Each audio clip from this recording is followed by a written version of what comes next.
J'avais commandé du répulsif pour chevreuil parce qu'ils sont en train de me détruire les pins que j'ai repiqués au bois du pin. Et malheureusement, aujourd'hui, on est obligé d'aller à la ferme de Manon à Chauzeau parce que Colis Privé, le livreur qui a été sélectionné par Amazon, n'est pas foutu de savoir où se trouve Anossin. Et d'ailleurs, je le soupçonne même d'être mauvais à tout, voire peut-être même bon à rien. Donc, on y va, c'est parti. Alors là, le GPS me dit que je suis bientôt arrivé, donc ça doit être le cas. Hein. Prenez la deuxième sortie des 18. Voilà, la route de Bourgoin-Jallieu. Maintenant, il faut que je trouve la pépinière. Ce qui va pas être une mince affaire parce que sur le GPS, j'ai pas pu mettre l'adresse exacte et à cette pépinière, je suis jamais venu. À donc 300 mètres, tournez à gauche sur la route de Bourgoin. Ensuite, oui. Vous arrivez alors à destination. Lui, sur il votre ramasse droite. des noix, t'as vu? Ah, c'est là. Oh, c'est là. Voilà, voilà. Nous y voilà. Je pense qu'on peut rentrer en camping-car, hein, une pépinière. Ils sont bien livrés avec des camions. Oh, bon. Ouais, oh. On va essayer de se garer quelque part. Hein. Faites un demi-tour dès que possible. Ah Ensuite, bah oui, là, de route toute de la façon, route, je vais faire tournez à demi-tour. droite. Ne t'inquiète pas trop. Finalement, hein, écoute, on fera demi-tour tout à l'heure. On s'en fout, on va rester là. Je vais aller chercher le colis. Et ben voilà, le colis est récupéré. Je t'ai pas emmené avec moi. C'est ce genre de truc là qu'il faut diluer avec de l'eau. On verra bien comment ça se passe. Déjà là, je vais rentrer au terrain. C'est pas gagné parce qu'il faut déjà sortir d'ici. C'était assez simple pour y rentrer, mais maintenant il faut en ressortir. Je vois passer beaucoup de monde. Allez, attention. Bon, il faut s'imposer, hein. Fais voir. Ouh là là, putain, puis ils arrivent comme des bols, les mecs.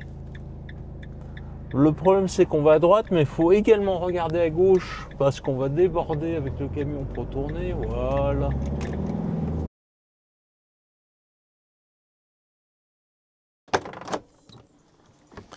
Regarde un peu le boulot. Il fait ce temps-là depuis un jour, 2 jours, 3 jours.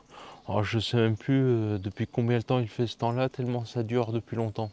Ça, tu vois, c'est signe de la transhumance. Alors, c'est sûr, ce n'est pas parce qu'il fait cette météo pendant 2 ou 3 jours que je vais partir. Si ça venait à durer plus longtemps, ça ne serait tardé. Un véritable motard te dirait qu'il n'y a pas de mauvaise météo, il n'y a que de mauvais vêtements. Il aurait probablement raison. Simplement, je ne vais pas passer la majorité de mon temps au chaud dans le camping-car à hiverner et à consommer du gaz. Si j'ai la possibilité d'aller dans d'autres régions, ou pourquoi pas dans d'autres pays où il fait un petit peu plus chaud, tu as besoin de moins chauffer ton camping-car, voire pas du tout. Et puis moi, tu sais, pour moi, avec ma maladie, le soleil pour moi c'est primordial hein, pour l'état psychique, si tu vois ce que je veux dire. Là, je vais faire les services, mais seulement les WC, car en réalité les services je les ai déjà fait hier. Alors il y a beaucoup de choses que je ne t'ai pas filmé en fait. Hein. Tu sais, le répulsif pour chevreuil qu'on a été mettre sur le bois du pin, je ne n'ai pas filmé non plus. En réalité, avec Ulysse, et heureusement qu'il m'a aidé, on a peaufiné ça, on a complété le dispositif pour faire fuir les pour retenir les chevreuils à l'extérieur des pins, parce qu'ils me bouffaient les écorces. Mais tout ça, je te l'expliquerai. On a complété ça par des grillages. Alors, je ne t'ai pas filmé pour tout un tas de raisons, en fait. Hein. Le mieux, c'est que je te montre le résultat final une fois que c'est fait, car je suppose que ça non plus, ça ne t'intéressait pas beaucoup. J'ai aussi fait un aménagement pour une aire de pique-nique, entre guillemets, hein, tu vois, pour faire un petit feu, tout ça dans le bois du pin également. Mais tout ça, je te le montrerai lorsqu'on pourra de nouveau y aller, parce que là, il faut des bottes. Hein. Allez. On va faire les WC.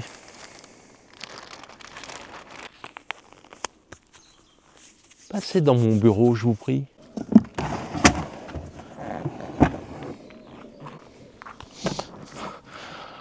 Voilà la tâche ingrate de la semaine. Ouais, ça va, hein, une fois par semaine. Le reste du temps, tu n'y penses pas en fait.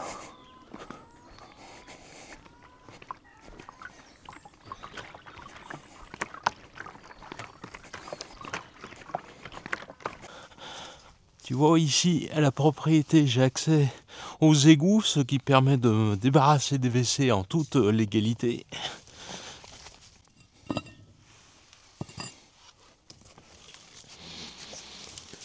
Et attention, pince-toi le nez. Et voilà, le travail. Et ben voilà. C'est reparti pour une semaine. Et ben voilà. Retour dans quelques semaines, quelques jours, ou quand il fera meilleur, ou je sais pas trop quand. Allez, c'est parti. Oh, punaise. Ah, c'est la merde. Allez, en avant. Vent pour de nouvelles aventures. Et puis nous, on va passer le week-end au soleil. Probablement, en tous les cas, ça peut pas être pire qu'ici.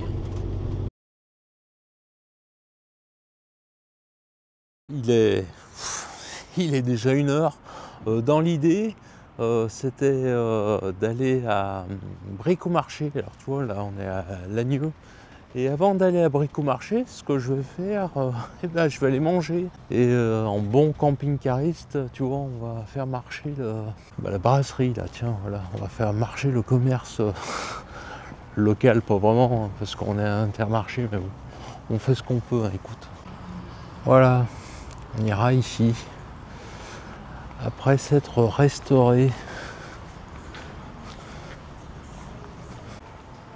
Sésame, ouvre-toi, voilà.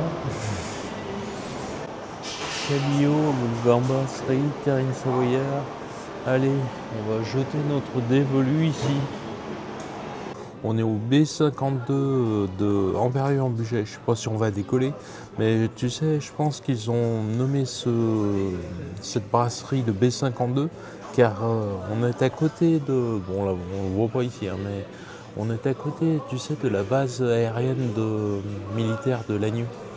Donc ça doit être pour ça. Là, ça va. Bon, et nous on va manger. On va manger ça, regarde. Tu vois le plat du jour, cabillaud, crevettes et petits légumes. Il y a beaucoup de courgettes, il me semble. Il y a haricots plats, sauce curry. En fait, je n'ai même pas regardé le prix. Bah, c'est le prix d'un plat du jour. Tu sais, maintenant en France, le plat du jour, il frôle les 30 €.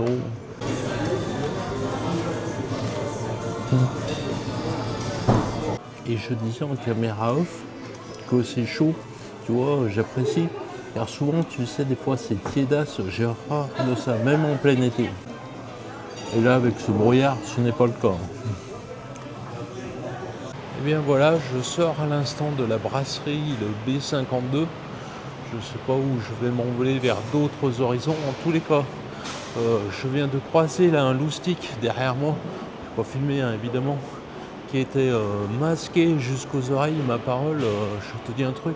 Moi, quand je suis malade, je viens pas me balader ici dans les galeries marchandes d'Intermarché, si tu vois ce que je veux dire. Bon, allez, on va aller là. On va aller au magasin de bricolage, comme je t'ai montré tout à l'heure, chez... comment ça s'appelle, Brico Cash. Eh bien non, je sors de chez Brico Cash, là, ils n'ont pas de tuyau de poêle en 100 mm. Ils ont des tuyaux de poêle en 80 et ça saute ensuite à 130. Donc ça va pas aller avec le poêle que je veux installer dans la remise. C'est un vieux poêle qui est en 100 mm. Je sais pas, on trouve pas des conduits de cheminée en 100 mm. Putain, c'est une dinguerie ça. Ah, c'est la merde.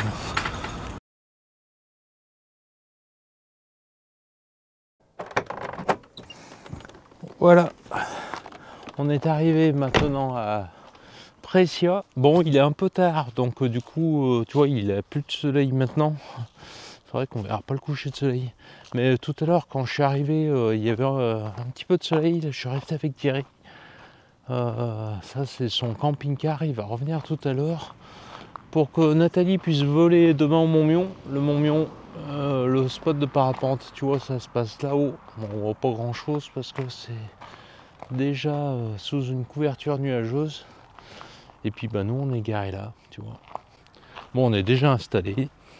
J'ai déjà remis, comme tu vois, les volets, car bah, tu vois, le soleil, on va pas le... Ah, dis donc si. Putain, mais c'est moustique là. Mosquito Tiger. Si on le voit là pas le soleil, regarde. Bah alors, faut avoir le lien. Il est derrière les arbres là, regarde. Il se couche là-bas, t'as vu? Bon, voilà, c'est tout ce que tu verras du soleil ce soir, je pense. Allez.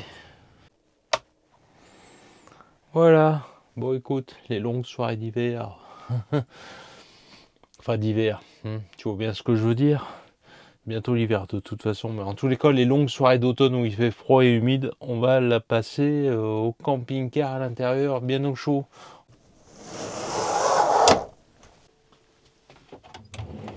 Voilà, comme je t'ai dit, nous, on va se mettre devant la téloche.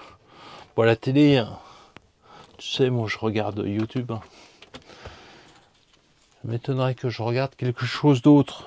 Je t'avais dit que j'avais une clé Amazon Stick. Je sais pas si je t'en avais parlé, si je t'en avais parlé dans la précédente vidéo. Tu vois, ça marche bien, hein, c'est assez fluide, tu n'as pas de problème de réception. Punaise, je me souviens quand avant j'avais la télé par satellite, il fallait pas que je me gare sous les arbres, il fallait que je me gare au sud et pas au nord et tout. Oh là, t'as plus tous ces problèmes. Après, oui, je t'avouerai que l'inconvénient, c'est qu'il faut avoir une bonne enveloppe de data. Sinon, bah, tu peux être vite dans la misère. Moi, je sais que je suis en illimité avec Free. Et puis bon, c'est vrai que quand tu vas à l'étranger, tu vois, tu as intérêt d'avoir de prendre un bon forfait, quoi. Mais bon, sorti de cet inconvénient-là, et puis écoute, quand tu es en camping-car, tu passes pas non plus ta vie devant la téloche. Et voilà, allez, bim, regarde comme c'est réactif. T'as vu? Ça marche bien.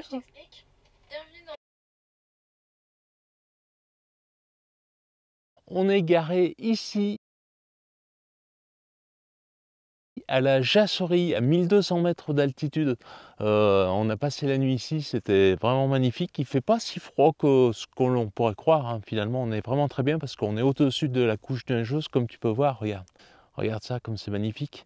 Et ouais, on n'est pas là par hasard, comme je te disais, car premièrement, je dois déposer le camping-car, on doit faire des réparations sur le camping-car, notamment des infiltrations d'eau. Bref, je t'en reparlerai sans doute un autre moment. Je voulais presque changer de camping-car quand je me suis aperçu que les prix ont doublé depuis leur Covid et puis leur guerre en Ukraine ou je sais pas trop quoi. J'ai laissé tomber, je le fais plutôt réparer. Donc, on est sur la route pour emmener le camping-car, le déposer une semaine et on est passé ici car Nathalie va essayer sa nouvelle aile. Alors je ne sais pas si elle va voler en parapente. Elle est déjà allée faire du gonflage avec sa nouvelle aile pour prendre, se mettre en confiance un petit peu et puis prendre un petit peu les dimensions de sa nouvelle machine. Et là on va la rejoindre. Tiens regarde, ça doit être les vestiges d'un tiers-fest, tu vois, la jasserie. La jasserie, tu vois, c'est une voie sans issue. C'était une ancienne station de ski ici.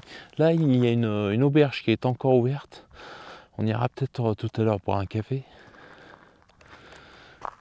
Et comme il s'agit d'une voie sans issue, tu t'en doutes, hein, il n'y a pas beaucoup de circulation, d'autant qu'aujourd'hui on est lundi, car on doit déposer le camping-car mardi, comme la concession est fermée le lundi. On en a donc profité pour faire le trajet aujourd'hui, et enfin hier plutôt, comme on a dormi là, et venir donc ici pour que Nathalie puisse faire essayer sa nouvelle aile, peut-être fera-t-elle un vol, je ne sais pas, en tous les cas, elle va faire du gonflage. On va y aller tout de suite, là je voulais te montrer, regarde, il y a une stèle ici, dont je vais te raconter brièvement l'histoire. En gros, hein, c'est une tragédie aérienne qui a eu lieu le 1er novembre 1944, alors qu'un avion transportait 5 membres d'équipage, 9 soldats américains blessés et 6 prisonniers de guerre allemands.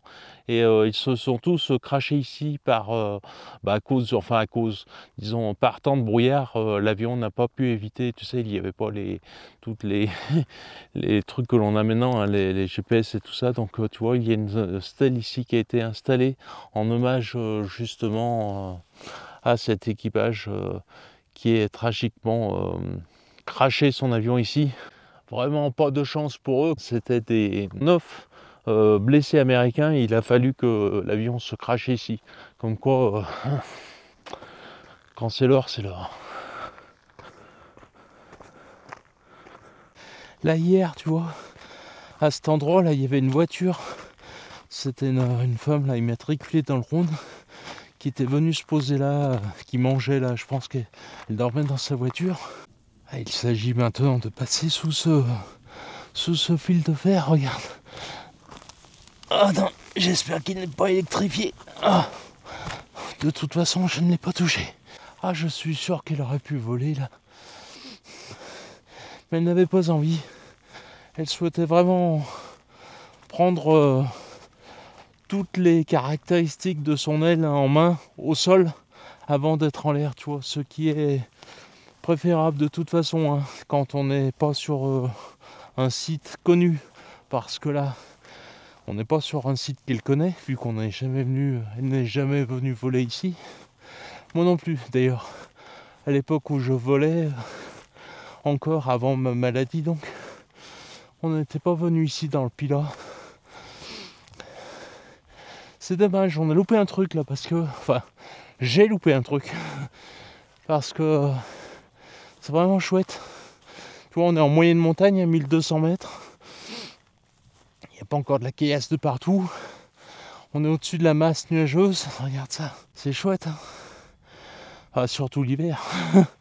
Ouais, même l'été, ça doit être bien. Ah, je me demandais où c'est qu'elle était, mais voilà, elle est tout là-haut, regarde. Punaise, je suis essoufflé d'être remonté jusqu'ici. Tu vois, Nathalie est là-bas. Le camping-car est encore bien plus bas, on ne le voit pas. La Jasserie, en fait, on est à l'ouest du Mont Pilat. Tu vois, le Mont Pilat, il est là-bas. Je ne sais pas si on va le voir. Je vais tâcher de te le montrer en zoomant un petit peu. Et c'est là qu'il y a tous les émetteurs télévisuels et puis radio, tu vois. Voilà. On est vraiment à, je sais pas, environ 1 kilomètre. Hop. La Nat qui nous rejoint, je pense qu'elle a dû déjà faire un gonflage avec son aile. Comme je te l'ai dit, aujourd'hui c'est plutôt prise en main de la nouvelle aile, gonflage, voir comment elle se comporte, plutôt que des vols, quoique peut-être qu'elle se fera un vol s'il y a des conditions toutes douces, toutes calmes cet après-midi, et qu'il y a d'autres parapentistes, parce que c'est vrai que ce spot on ne le connaît pas en fait.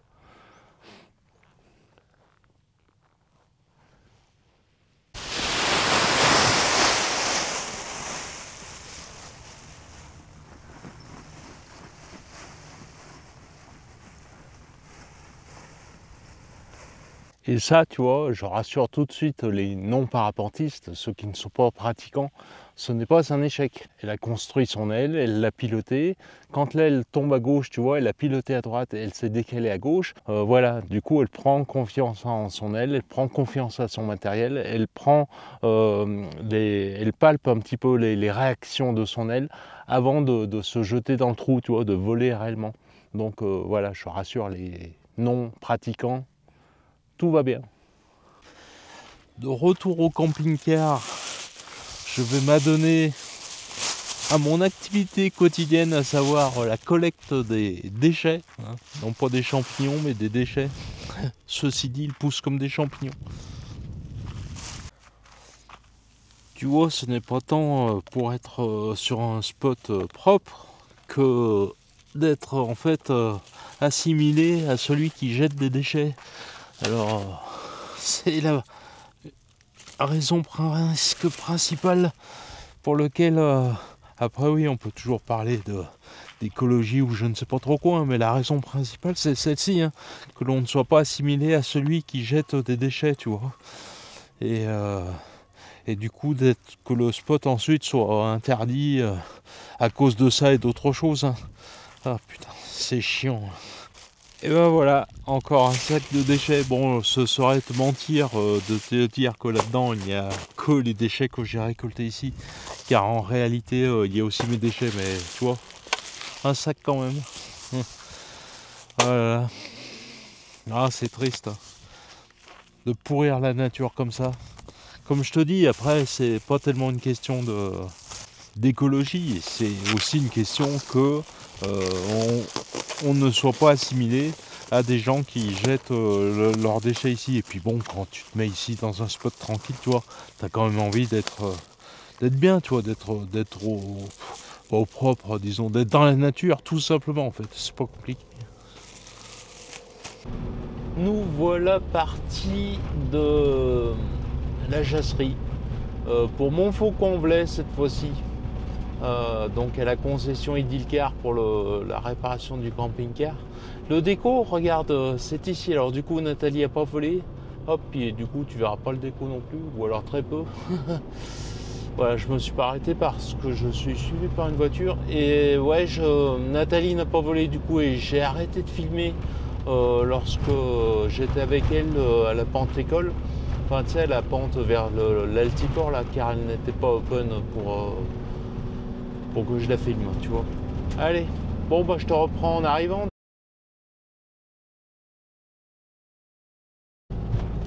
Et bah ça y est, on est arrivé. Non sans difficulté. C'était quand même des petits chemins étroits. C'était pas facile. Oui. On a atteint je sais pas quoi. Allez, on va se mettre là, tiens, sur le gravier comme d'habitude. Regarde, il y a déjà un camping-car. Hop. J'ai le frein à main qui doit rester bloqué, ma parole, il fait un putain d'arbre barouf. Bien, je suis en train de réaliser le montage, mais je vais mettre un terme à cette vidéo maintenant, car c'est vrai que c'est un petit peu l'anarchie. Comme d'habitude, tu vas me dire, sache que l'on a été récupérer le camping-car 4 jours plus tard, le vendredi donc. Je ne suis pas entièrement satisfait des travaux qui ont été réalisés, d'une part car le devis n'a pas été très bien respecté. Il y a des travaux que j'avais demandé qui n'ont pas été faits. Bref, avec le temps qui passe sur ce camping-car, je suis de moins en moins exigeant, et heureusement, crois-moi. Là, on est sur notre ZAV, sur notre zone à vivre à Anneau-Saint-Châtelain, donc c'est sans doute là que je te retrouverai la prochaine fois. J'ai encore des roches qui traînent. Je ne sais pas si je te les mettrai. En tous les cas, moi je te dis à tout bientôt. Merci d'avoir regardé cette vidéo. Salut.